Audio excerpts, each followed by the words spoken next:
अस्सलाम dear students, hoping good of you and your family. बेटा जी, आज हम डिस्कस करने जा रहे हैं चैप्टर नंबर 5 जो कि लीनियर इनइक्वालिटीज और लीनियर प्रोग्रामिंग के मुताबिक है। सबसे पहले हम ये देखेंगे कि हमारे पास लीनियर इनइक्वालिटीज क्या होती हैं। तो बेटे, इनइक्वालिटीज का कॉन्सेप्ट कहाँ से आया, इनइक्वालिटीज किन्हें कहा जाता है। तो बेटा, जब भी हम दो चीजों का कंपैरिजन करते हैं, फॉर एग्जाम्पल आपकी क्लास में 5 से 10 स्टूडेंट बैठे हुए हैं और मैं अगर उनका वेट करूं तो किसी का वेट ज्यादा होगा और किसी का वेट कम होगा। जब मैंने आपको कंपेयर किया, आप लोगों का कंपैरिजन किया, वेट किया, तो किसी का वेट ज्यादा था, किसी का 30 kg था, किसी का 25 kg था, किसी का 40 kg था। तो ये कंपैरिजन में हमारे पास क्या हुआ, एक चीज ज्यादा होगी और एक चीज कम होगी। तो तब हमें कॉन्सेप्ट मिला किसका, इनइक्वालिटीज का। इसी तरह अगर मैं स्टूडेंट्स की एज की बात करूं तो चंद एक स्टूडेंट्स वो थे जिनकी एज 17 ईयर्स थी, चंद एक स्टूडेंट्स वो थी जो 15 ईयर्स ओल्ड थी, चंद एक वो थी जिनकी 18 ईयर्स थे जो। तो बेटे, यहां पर भी हमें कॉन्सेप्ट मिला ग्रेटर देन और लेस देन का, कि लोग कोई 17 साल के थे, कोई 15 साल के थे, कोई 14 साल के थे। तो जहां पर क्वांटिटीज का कंपैरिजन किया जाता है वहां पर इनइक्वालिटीज यूज होती हैं। तो इनइक्वालिटीज का कॉन्सेप्ट जिस मैथमेटिशियन ने दिया था, उस मैथमेटिशियन का नाम था थॉमस हैरियट। थॉमस हैरियट ने बताया था कि less than, greater than equal, less than equal और इक्वल्स टू या नॉट इक्वल्स टू, ये तमाम के तमाम सिंबल्स हैं किसके, इनइक्वालिटीज के। कौन से जी, greater than, less than, greater than और इक्वल्स टू, लेस देन और equals to and not equals to. These are the symbols which are expressed by linear inequalities. अच्छा, ये तो इनइक्वालिटीज हो गई, जहां लेस देन आएगा, ग्रेटर देन आएगा, लेस देन इक्वल आएगा, ग्रेटर देन इक्वल आएगा, नॉट इक्वल टू आएगा, ये तो इनइक्वालिटीज में आ जाएंगी। अब लीनियर इनइक्वालिटीज क्या होगी। तो लीनियर इनइक्वालिटी ऐसी इनइक्वालिटी होगी जिसमें वेरिएबल की जो मैक्सिमम पावर होगी, वेरिएबल की जो मैक्सिमम डिग्री होगी, वेरिएबल का जो एक्सपोनेंट होगा, ये मैक्सिमम क्या होगा, 1 होगा। तो linear inequalities in one variable. तो फर्स्ट इक्वेशन आप देखें, ax less than b। In this inequality, x is a variable, whereas small a and small b, these are the constants, and the coefficient of x is always non-zero। क्योंकि अगर यहाँ पर आप x का coefficient a जो है इसको 0 replace कर देते हैं तो वेरिएबल का कॉन्सेप्ट खत्म हो जाएगा। इसलिए जो भी x का कोफिशिएंट होगा ये हमेशा क्या होगा मेरा बेटा, नॉन जीरो होगा। Same as it is ax greater than b, ax less than or equals to b, ax greater than or equals to b. These are the inequalities in one variable in which x is a variable, whereas small a and small b are the constants, and the coefficient of x, coefficient of variable, is always non-zero. Now we will discuss inequalities in two variables.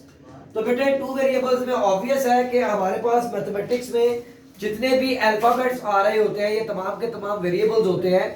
तो हम usually जो variables को denote करते हैं ये small x और small y से करते हैं। यहाँ पर ये x और y दो वेरिएबल्स हैं, x और y दो वेरिएबल्स हैं। अब आप देख सकते हैं कि पहली जो मैंने इनइक्वालिटी लिखी है टू वेरिएबल्स में, ax plus by less than c, ये आपके पास एक इनइक्वालिटी है कितने वेरिएबल्स में, दो वेरिएबल्स में, और इसमें स्मॉल a और स्मॉल b ये आपके पास कांस्टेंट्स हैं, स्मॉल c भी कांस्टेंट है। लेकिन जो वेरिएबल्स के कोफिशिएंट हैं a और b ये नॉन जीरो होंगे। Same as it is ax plus by greater than c, ax plus by less than और equals to c, ax plus by greater than और इक्वल्स टू c। ये हमारे पास जो inequality है ये दो वेरिएबल्स में है, जिसमें x और y दो वेरिएबल्स हैं, जबकि स्मॉल a और स्मॉल b ये आपके पास क्या है, कांस्टेंट, और ये दोनों कांस्टेंट ऑलवेज नॉन जीरो होंगे। Where small a, small b and small c are constant and A B are not both zero, क्योंकि दोनों वेरिएबल्स के कोफिशिएंट है इसलिए दोनों जीरो नहीं होंगे। तो बेटे लीनियर इनइक्वालिटी एक ऐसी इनइक्वालिटी होगी जिसमें वेरिएबल की मैक्सिमम डिग्री क्या होगी, 1 होगी। कभी ये इनइक्वालिटी 1 वेरिएबल में होगी, कभी ये इनइक्वालिटी 2 वेरिएबल्स में होगी। The graph of linear equation of the form ax plus by equals to c is a line which divides the plane into two disjoint regions as stated below। अब बेटे होता क्या है, आपके पास लीनियर इनइक्वालिटी गिवन होगी, कभी वो single variable में होगी, कभी वो आपके पास 2 वेरिएबल्स में होगी। आप करेंगे क्या, आप इसकी एक एसोसिएटेड इक्वेशन बनाएंगे। ये जो आपके पास ax plus by equals to c एक इक्वेशन है, ये एक एसोसिएटेड इक्वेशन है। एसोसिएटेड इक्वेशन के कॉरस्पॉन्ड हमें जो भी ग्राफिकली लाइन मिलती है हमेशा वो लाइन जो होती है उस प्लेन को 2 हिस्सों में डिवाइड करती है और वो दोनों हिस्से जो होते हैं वो आपस में एक दूसरे से क्या होते हैं, डिसजॉइंट होते हैं।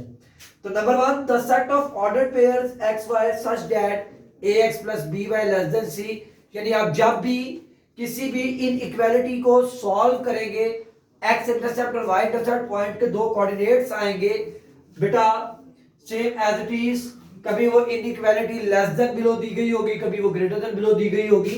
इन दोनों रीजन्स को आप बोलते हैं हाफ प्लेन्स। अब कब वो लेफ्ट होंगे, कब वो राइट होंगे, कब वो अबव होंगे, कब वो बिलो होंगे। तो बेटे इसके अंदर ये है, the reason 1 and 2 are called half planes and the line ax plus by equal to c is called boundary of each half plane। For example कि ax plus by less than c है या ax plus by greater than c है, तो इसमें less than और greater than का concept use हो रहा है। ये जो लेस देन और ग्रेटर देन का कॉन्सेप्ट यूज हो रहा है इसका मतलब यह है कि आप इनइक्वालिटी को डिस्कस कर रहे हैं। इस इनइक्वालिटी से आप एक एसोसिएटेड इक्वेशन बनाते हैं कि आप लेस देन और ग्रेटर देन के साइन को खत्म करके वहां साइन ऑफ इक्वालिटी को यूज करते हैं। जब साइन ऑफ इक्वालिटी को यूज करते हैं तो ये आपके पास हर हाफ प्लेन की क्या बनती है, एक बाउंड्री बनती है। अब the vertical line divides the plane into left and right half plane. जब भी आप किसी प्लेन के ऊपर कोई वर्टिकल लाइन को ड्रॉ करेंगे तो आपके पास 2 प्लेन आएंगे, एक लेफ्ट साइड पे प्लेन होगा और एक राइट साइड पे प्लेन होगा। अब नॉन वर्टिकल लाइन से मुराद यह है कि हॉरिजॉन्टल लाइन, जब आप हॉरिजॉन्टल लाइन से उसको कट करवाएंगे तो अब ये 2 प्लेन आपके पास आएंगे, एक आपके पास अबव आएगा और एक आपके पास एक अपर आएगा और एक आपके पास क्या आएगा, लोअर आएगा, जिसको अबव या आप बिलो भी कह सकते हैं। तो ये एक छोटा सा कॉन्सेप्ट था लीनियर इनइक्वालिटीज के हवाले से। Now dear students, linear inequalities के कॉन्सेप्ट के बाद अब हम देखेंगे कि जब हमारे पास 2 वेरिएबल्स में कोई इक्वेशन गिवन होगी, कोई इनइक्वालिटी गिवन होगी, तो हम उसको किन स्टेप्स के तहत सॉल्व करेंगे और किस तरह से उस इनइक्वालिटी का ग्राफ बनाएंगे। तो एग्जांपल है बेटे हमारे पास graph the inequality x plus 2y less than 6। तो सॉल्यूशन में बेटा जो सबसे पहला स्टेप होगा वो ये होगा कि आप इन इक्वालिटी को लिखेंगे, वो जो भी इनइक्वालिटी होगी उसको एक इक्वेशन का नाम दे देंगे। मेरे पास इनइक्वालिटी है x plus 2y less than 6, मैंने इसको नाम दे दिया इक्वेशन नंबर 1 का। अब मैं हमेशा जो इनइक्वालिटी पे फर्स्ट स्टेप करूंगा वो स्टेप 1 ये होगा कि मुझे उसकी एसोसिएटेड इक्वेशन बनानी है। एसोसिएटेड इक्वेशन का एक स्पेशल नाम है, इसको कैरेक्टरिस्टिक इक्वेशन भी बोलते हैं। तो हम यहां पे लिखेंगे the associated equation is the associated equation is. अब एसोसिएटेड इक्वेशन किस तरह से बनाई जाती है, आपने सारी की सारी equation same as it is लिखनी है। सिर्फ ये चाहे लेस देन का साइन यूज हो रहा हो, चाहे ग्रेटर देन का साइन यूज हो रहा हो, चाहे लेस देन इक्वल का साइन यूज हो रहा हो या ग्रेटर देन इक्वल का साइन यूज हो रहा हो, आपने इन इक्वालिटी के साइन को एलिमिनेट करके यहां साइन ऑफ इक्वालिटी को यूज करना है। इसे आप नाम दे देंगे इक्वेशन नंबर 2 का। तो जो आपके पास जब साइन ऑफ इक्वालिटी आप यूज करते हैं तो ये आपके पास एसोसिएटेड इक्वेशन या कैरेक्टरिस्टिक इक्वेशन बन जाती है। सिंपली क्या किया है, लेस देन के साइन को या ग्रेटर देन के साइन को एलिमिनेट करके साइन ऑफ इक्वालिटी यूज करते हैं। सेकंड स्टेप ये होगा कि आप हमेशा एक्स इंटरसेप्ट फाइंड करेंगे।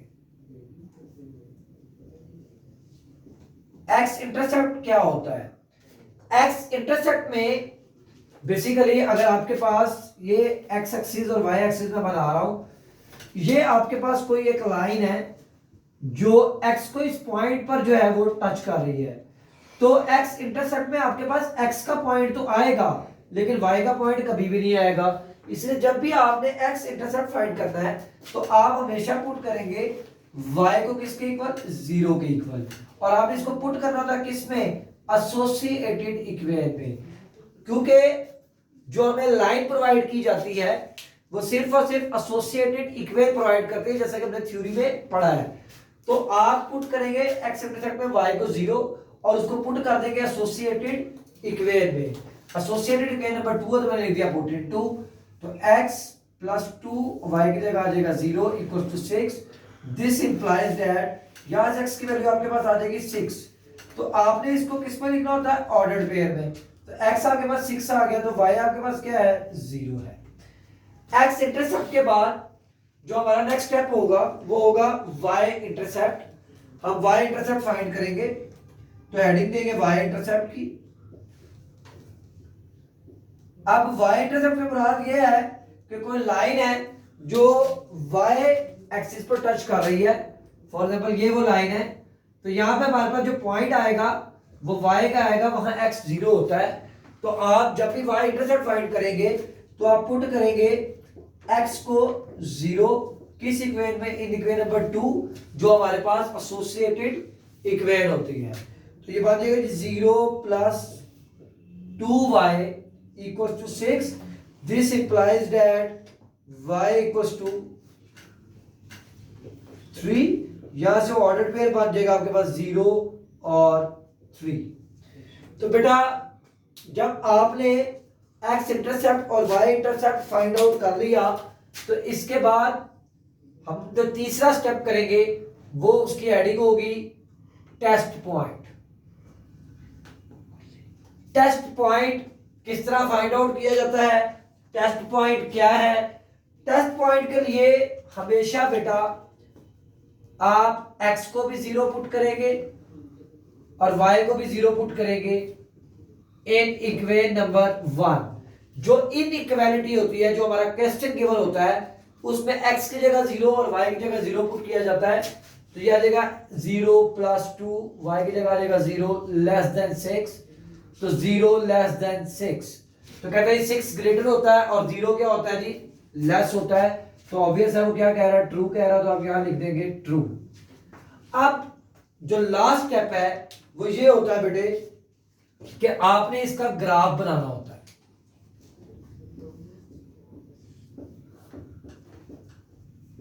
अब ग्राफ किस तरह से बनता है बेटे? आपने ग्राफ जो बनाना है वो एक्स इंटरसेप्ट और वाई इंटरसेप्ट के ऑर्डर पेयर से मिलकर बनाना है। अब ऑर्डर पेयर क्या आ रहे हैं? एक आ रहा है 6 0 और एक आ रहा है 0 3। तो हमारे पास जो मैक्सिमम वैल्यू है वो 6 है और जो मिनिमम वैल्यू है वो हमारे पास क्या है? तो बेटा जी यहां पर आपने ग्राफ जब बनाना है तो मैक्सिमम वैल्यू आ रही है 6 और मिनिमम वैल्यू आ रही है 0। तो बेटे एक्स एक्सिस और वाई एक्सिस को आपने ड्रॉ किया।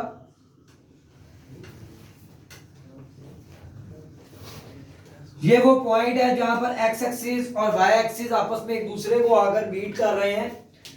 तो ऑर्डर पेयर में एक्स है 6, एक्स मैक्सिमम वैल्यू आपके पास 6 आ रही है। तो आपकी अपनी मर्जी है, चाहे आप 6 लाइंस ड्रॉ कर लें या बेटा जी आप या 2 का डिस्टेंस ले लें। ये डिस्टेंस जितना यहां से लेकर यहां तक है, ये डिस्टेंस सेम होना चाहिए। जितना ये एग्जैक्ट होगा उतना आपका ग्राफ एग्जैक्ट आएगा। जितना ये डिस्टेंस में चेंज होगा उतना आपके ग्राफ में चेंज आएगा। लिहाजा मैंने 2 का डिस्टेंस लिया 2 4 6 2 4 6 2 4 6 2 4 एंड 6। तो पहले इस ऑर्डर पेयर को ड्रॉ कर लेते हैं। x 6 है तो हमारे पास ये एक पॉइंट आ रहा है, y 0 है तो 0 यहां पर आ जाएगा। दूसरा है जी आपके पास x 0 और y 3। तो ये x 0 है और y 3 है और 3 पॉजिटिव है तो ये इनके मिड में आएगा। इनको आप मिला दें तो आपके पास ये एक लाइन आ जाएगी। और ये लाइन हमेशा जो शो करवाती है ये एसोसिएटेड इक्वेशन को कराती है। तो यहां आप लिख लें जी line L1 which is equals to x plus 2y equals to 6। तो एसोसिएटेड इक्वेशन जो होती है वो हमेशा में क्या देती है, एक लाइन देती है। अब इस टेस्ट पॉइंट का मकसद क्या था, ये टेस्ट पॉइंट हमें ये बताता है कि हमने ग्राफ को किस तरफ को शेड करना है। अगर टेस्ट पॉइंट के थ्रू आपका आंसर आ जाए ट्रू, तो जो आप एरिया शेड करेंगे वो टुवर्ड्स द ओरिजिन करेंगे, टुवर्ड्स द ओरिजिन यानी ओरिजिन की जानिब। अगर आपके पास आंसर आ जाए फॉल्स तो फिर आप अवे फ्रॉम द ओरिजिन जाएंगे, अवे फ्रॉम ओरिजिन। तो बेटा अब ये ट्रू है तो टुवर्ड्स ओरिजिन जाएंगे, तो आप ओरिजिन की तरफ चले जाए बेटा, ये हम ओरिजिन की जानिब जा सकते हैं, जितना मर्जी आगे जाए इससे कोई भी प्रॉब्लम नहीं है। तो जो टेस्ट पॉइंट है बेसिकली ये हमें ये बताएगा कि अपने ग्राफ को किस तरफ को शेड करना है। और ये जो associated equation x intercept Y intercept find out किए जाते हैं, ये बेसिकली हमें क्या लाइन एक प्रोवाइड करते हैं, एक लाइन को प्रोवाइड करते हैं। तो अगर टेस्ट पॉइंट से ट्रू आ जाए तो हम टुवर्ड्स द ओरिजिन जाएंगे, अगर आंसर फॉल्स आ जाए तो हम अवे फ्रॉम द ओरिजिन जाएंगे। तो प्रोसीजर ये था कि पहले स्टेप में हमने एसोसिएटेड इक्वेशन बनाई। एसोसिएटेड इक्वेशन में हम क्या करते थे, लेस देन के साइन को इक्वल में चेंज कर देते थे। कोई भी साइन हो सकता है, less than, greater than, less than, equal, greater than, equal. आप उसको एलिमिनेट करेंगे और वहां साइन ऑफ इक्वालिटी का यूज करेंगे, ये एसोसिएटेड इक्वेशन बनेगी। Associated equation is also known as characteristic equation. X intercept में आप y को 0 रखेंगे और पुट करेंगे हमेशा एसोसिएटेड इक्वेशन में। y इंटरसेप्ट में आप x को 0 रखेंगे, पुट करेंगे आप एसोसिएटेड इक्वेशन में। टेस्ट पॉइंट के लिए आप हमेशा x को 0 रखेंगे, y को 0 रखेंगे, पुट करेंगे आप गिवन इनइक्वालिटी में। फिर ग्राफ बनाएंगे और जो लाइन आएगी ये एसोसिएटेड इक्वेशन के कॉरस्पॉन्ड आएगी। और जो आप ग्राफ शेड करते हैं ये हमें कौन बताता है, टेस्ट पॉइंट बताता है। इंशाल्लाह डिफरेंट एग्जांपल्स के साथ मजीद क्वेश्चंस को देखेंगे। डियर स्टूडेंट्स, लीनियर इनइक्वालिटीज और लीनियर प्रोग्रामिंग के इंट्रोडक्शन के बाद आपने एक डिफरेंट एग्जांपल देखी मेरे साथ, x + 2y <= 6। इसके बाद बेटा एक्सरसाइज स्टार्ट कर रहा हूँ। क्वेश्चन नंबर 1 है और मेरा बेटा ग्राफ द इनइक्वालिटी, एक इनइक्वालिटी गिवन है और उसका आपने ग्राफ बनाना है। तो इसके सॉल्यूशन में बेटा हमारे पास जो प्रोसीजर है, मैंने आपको पहले बताया कि सबसे पहला जो स्टेप है वो ये होता है कि हमने एसोसिएटेड इक्वेशन को बनाना होता है। तो एसोसिएटेड इक्वेशन कैसे बनाई जाती है, the associated equation is, associated equation less than और इक्वल टू के साइन को आप चेंज कर देंगे और सिंपल आप इक्वालिटी का साइन यूज करेंगे। एसोसिएटेड इक्वेशन को मैंने नाम दे दिया इक्वेशन नंबर 2 का। अब बेटा जी यहां से आप x इंटरसेप्ट और y इंटरसेप्ट फाइंड करते हैं। आप हेडिंग देंगे x इंटरसेप्ट की। x इंटरसेप्ट में मैंने जैसा कि आपको प्रीवियस क्वेश्चन में बताया क्या हमेशा पुट करते हैं y को 0 के इक्वल, और किस इक्वेशन में करते हैं, जो हमारी एसोसिएटेड इक्वेशन होती है जिसको मैंने इक्वेशन नंबर 2 का नाम दिया है। तो इक्वेशन नंबर 2 में जहां जहां x आ रहा है बेटे, y आ रहा है सॉरी, वहां आप क्या रिप्लेस करेंगे 0। तो आपके पास सॉल्व करने के बाद x की वैल्यू यहां आ जाएगी 3। तो आप ऑर्डर्ड पेयर में लिखते हैं तो x आपके पास 3 और y आपके पास क्या है बेटा 0। x इंटरसेप्ट के बाद बेटा जो नेक्स्ट स्टेप है वो है आपके पास y इंटरसेप्ट, और y इंटरसेप्ट में बेटा हम हमेशा x को 0 पुट करते हैं और पुट करते हैं हम एसोसिएटेड इक्वेशन में, और यहां पे एसोसिएटेड इक्वेशन को हमने नाम दिया इक्वेशन नंबर 2 का। तो ये आपके पास आ जाएगा 2 × 0 + y = 6। This implies that y की जो वैल्यू आ गई 6। आप ऑर्डर्ड पेयर बना लें, x 0 आ जाएगा और y आपके पास क्या आ गया बेटा 6 आ गया। तो नेक्स्ट जो स्टेप होता है वो आपके पास टेस्ट पॉइंट होता है, जिसने हमें ये बताना होता है कि अपने ग्राफ को कौन सा एरिया शेड करेंगे। तो टेस्ट पॉइंट के लिए बेटा हमेशा आप पुट करते हैं x को 0 और y को 0 पुट करते हैं इन इक्वेशन नंबर 1 जो हमारी गिवन इन इक्वालिटी होती है। तो 2 इंटू एक्स, एक्स की जगह 0, y की जगह 0, लेस देन और इक्वल्स टू 6। तो जब भी टेस्ट पॉइंट फाइंड करना है तो यहाँ पर फिर आपने इक्वल का साइन नहीं लगाना, क्योंकि या तो इनइक्वालिटी ट्रू होगी या इनइक्वालिटी क्या होगी, फॉल्स होगी। तो वहां इक्वल का साइन नहीं आता। तो 0 लेस देन 6, इसका मतलब कह रहा है 6 ग्रेटर है और 0 लेस है, तो ऑब्वियस है वो ट्रू कह रहा है। तो नेक्स्ट स्टेप, जो लास्ट स्टेप होता है वो ग्राफ। तो सबसे पहले एसोसिएटेड इक्वेशन फाइंड करते हैं, उसके बाद एक्स इंटरसेप्ट फाइंड होता है, फिर वाई इंटरसेप्ट, फिर टेस्ट पॉइंट और लास्ट में आप क्या करते हैं, ग्राफ। तो ग्राफ के लिए आप ये देखते हैं कि आपके पास मैक्सिमम वैल्यू क्या है और मिनिमम वैल्यू क्या है। तो हमारे पास जो यहां पर मैक्सिमम वैल्यू आ रही है वो है 6 और जो मिनिमम वैल्यू आ रही है वो है 0। तो बेटे उसी तरह